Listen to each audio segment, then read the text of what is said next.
तो आज मैं आपको एक ऐसी यात्रा पर ले जाने वाला हूं जो आपके अंदर छुपी उस ताकत को जगाएगी जिसके बारे में आपने कभी सोचा भी नहीं होगा। कल्पना कीजिए आपके पास एक जादुई रिमोट है। इस रिमोट का एक बटन है करोड़पति, दूसरा है बीमार, तीसरा है अकेलापन और चौथा है असीम सफलता।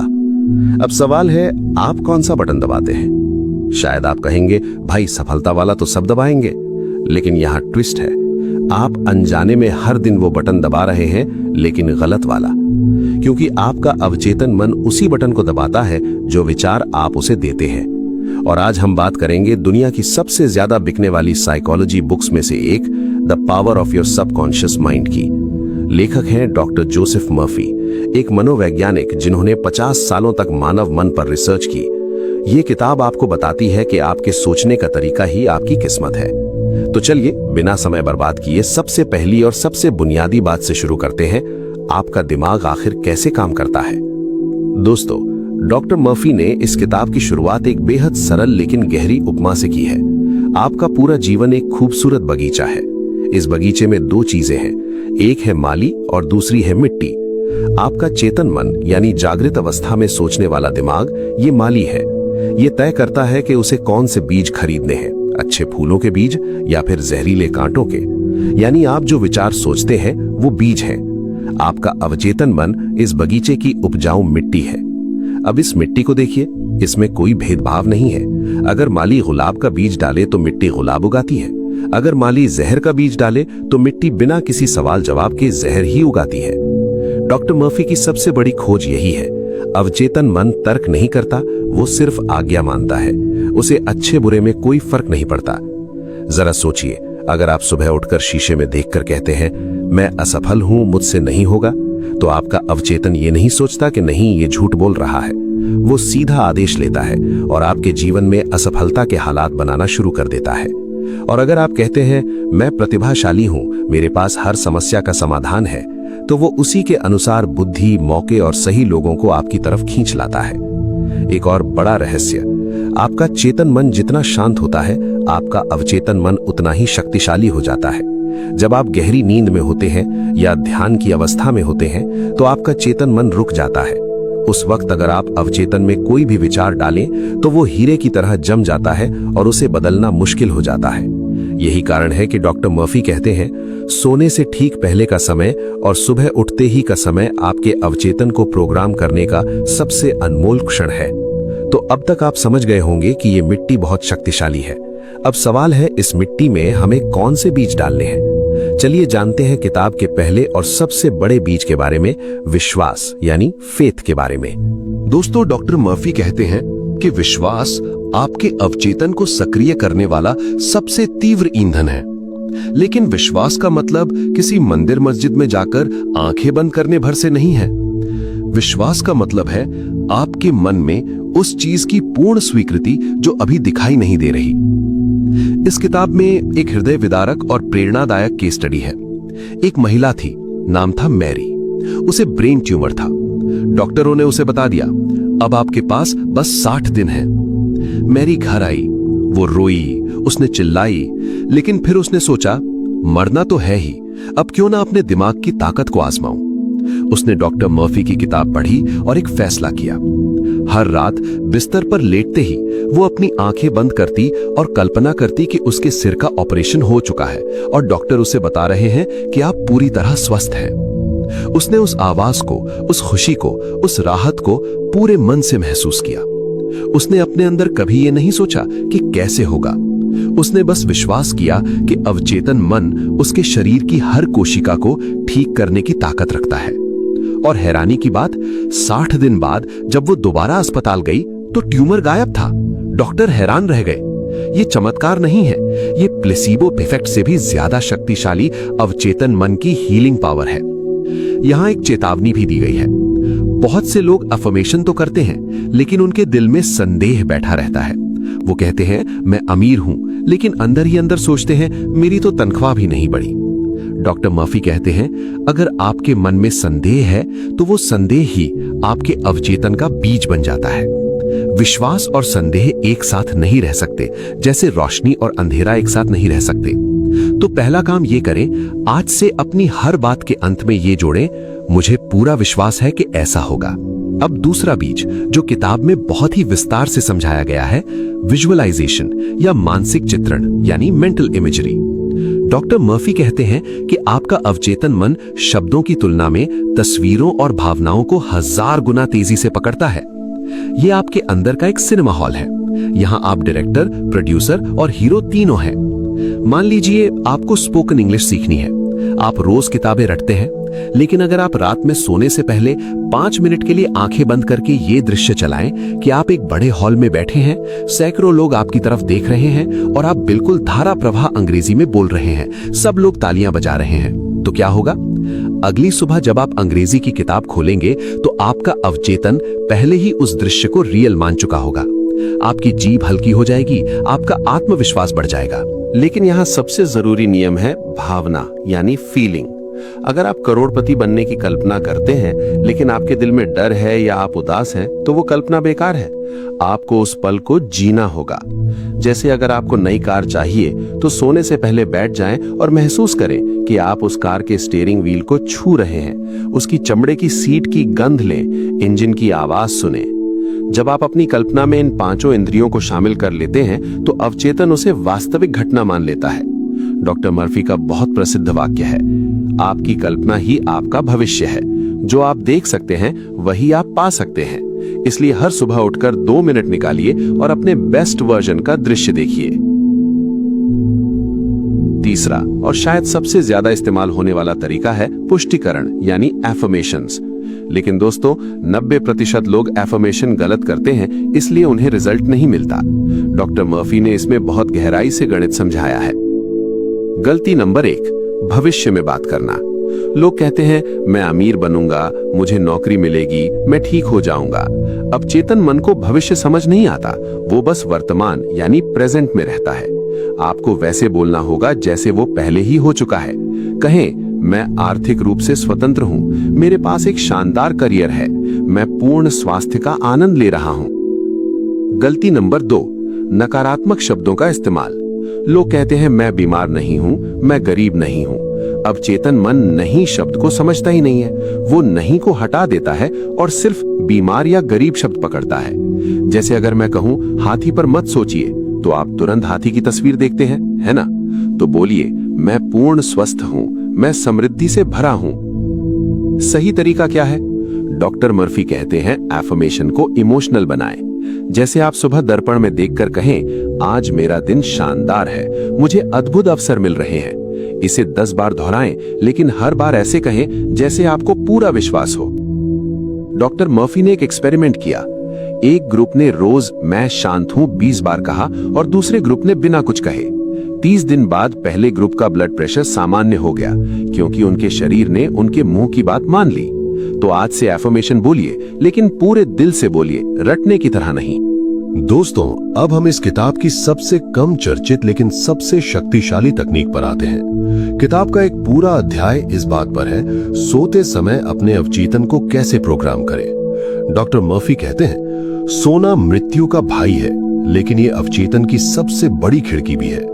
जब आप सोते हैं तो आपका चेतन मन बंद हो जाता है, अवचेतन पूरी तरह अकेला और खुला होता है। इस समय जो भी विचार आप उसमें डालते हैं वो सीमेंट की तरह जम जाता है। नींद से पहले की रस्म। 1, अपनी दिन भर की सभी चिंताओं को एक कागज पर लिख लें। उसे पढ़ें और कहें कि मैं ये सारी समस्याएं अपने अवचेतन मन को सौंपता हूं, क्योंकि वो जानता है कि इन्हें कैसे हल करना है। 2, फिर अपनी आंखें बंद करें और उस समस्या के विपरीत यानी सकारात्मक परिणाम की कल्पना करें। जैसे अगर आपको डर है कि आपकी नौकरी जाएगी, तो सोने से पहले ये दृश्य बनाएं कि आपका बॉस आपकी तारीफ कर रहा है और आपको प्रमोशन दे रहा है। इस दृश्य को महसूस करते हुए धीरे धीरे सो जाएं। डॉक्टर मर्फी कहते हैं कि आपका अवचेतन पूरी रात उस तस्वीर पर मेहनत करता है। जब आप सुबह उठेंगे तो आपको पूरा दिन नए आइडियाज, नए रास्ते और नए लोग दिखेंगे जो आपको उस लक्ष्य की तरफ ले जाएंगे। एक और गजब की ट्रिक, अगर आपको किसी सवाल का जवाब नहीं मिल रहा तो सोने से पहले उस सवाल को 10 बार दोहराएं। कहें मुझे इस समस्या का सरल और सही समाधान चाहिए, फिर बिना किसी उम्मीद के सो जाएं। सुबह जब आप उठेंगे तो आपको सबसे पहले वो जवाब दिमाग में आएगा, कभी सपने में, कभी किसी इंसान के मुंह से, कभी किसी किताब की लाइन के रूप में। ये कोई जादू नहीं, बल्कि आपका अवचेतन आपका निजी सुपर कंप्यूटर है जो आपकी चेतना के सोते समय डेटा प्रोसेस करता है। अध्याय 6, रिश्ते, करियर और हीलिंग, पूरे जीवन का गणित। अब इस किताब में डॉक्टर मर्फी ने बहुत ही गहराई से बताया है कि आपका अवचेतन मन सिर्फ आपके लिए ही काम नहीं करता, बल्कि ये आपके दूसरों के साथ रिश्तों, आपके करियर और आपकी सेहत पर भी असर डालता है। 1, हीलिंग यानी निरामय। डॉक्टर मर्फी कहते हैं कि आपका शरीर आपके विचारों की परछाई है। अगर आप किसी बीमारी से ग्रस्त हैं, तो उस बीमारी का नाम ना लें। उसे बीमारी कहकर पुकारना मतलब उसे ताकत देना है। उसे अस्थायी परेशानी कहें और कहें कि मेरी हर कोशिका प्रकाश से भर रही है। एक और बात, आप दूसरों को भी ठीक कर सकते हैं। किसी बीमार दोस्त के बारे में सोचें, अपनी कल्पना में उसे पूरी तरह स्वस्थ देखें और उसके लिए प्रार्थना करें। यह दूरस्थ उपचार है जो विज्ञान की मान्यता पा चुका है। 2, करियर और धन। बहुत से लोग पैसे के बारे में नेगेटिव सोचते हैं। पैसा गंदा है, अमीर लोग घमंडी होते हैं। जब तक आपके अंदर पैसे के लिए नफरत है, पैसा आपसे दूर भागेगा। आपको पैसे को शुद्ध ऊर्जा मानना होगा। अफर्मेशन करें, धन मेरे जीवन में सकारात्मकता और सेवा के लिए आता है।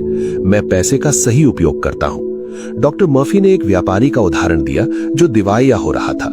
उसने रोज रात को 10 बार कहा, मेरा व्यवसाय समृद्ध है, ग्राहक मुझ पर भरोसा करते हैं। 3 महीने में उसके ऑर्डर दुगने हो गए क्योंकि उसने अपने अंदर का डर निकाला और विश्वास डाला।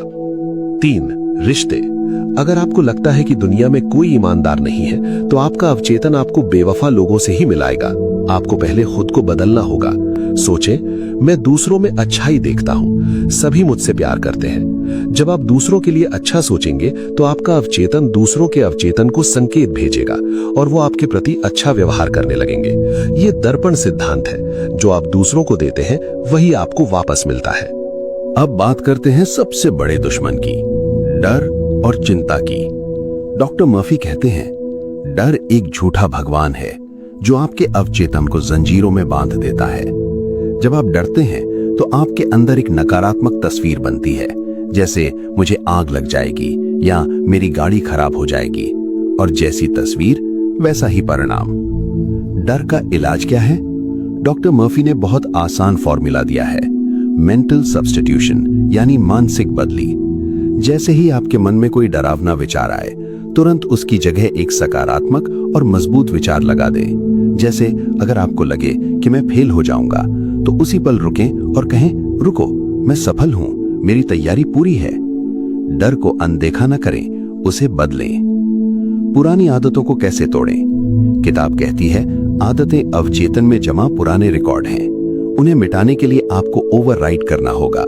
यानी 30 दिन तक हर दिन 10 मिनट ध्यान लगाएं और कल्पना करें कि आप उस बुरी आदत को जलते हुए देख रहे हैं और उसकी जगह नई अच्छी आदत, जैसे सुबह जल्दी उठना, मेडिटेशन आती देख रहे हैं। 30 दिन में आपका अवचेतन नई तस्वीर को स्वीकार कर लेगा और आपको पुरानी लत से छुटकारा मिल जाएगा। दोस्तों, किताब के अंत में डॉक्टर जोसेफ मर्फी अपने पाठकों को एक 30 डेज प्रयोग देते हैं। ये सबसे आसान और सबसे कठिन काम है। आसान इसलिए क्योंकि इसमें सिर्फ एक काम करना है, और कठिन इसलिए क्योंकि इसमें अनुशासन चाहिए। प्रयोग क्या है? अगले 30 दिन तक सुबह उठते ही और रात सोने से पहले आंखें बंद करके 5 मिनट के लिए अपने दिमाग में बस एक ही तस्वीर बिठाएं, मैं वो बन गया हूं जो मैं बनना चाहता हूं। अगर आपको करोड़पति बनना है तो 30 दिन तक रोज उस करोड़पति जीवन को जिएं, कल्पना में। अगर आपको प्यार पाना है तो रोज कल्पना करें कि कोई आपसे प्यार कर रहा है।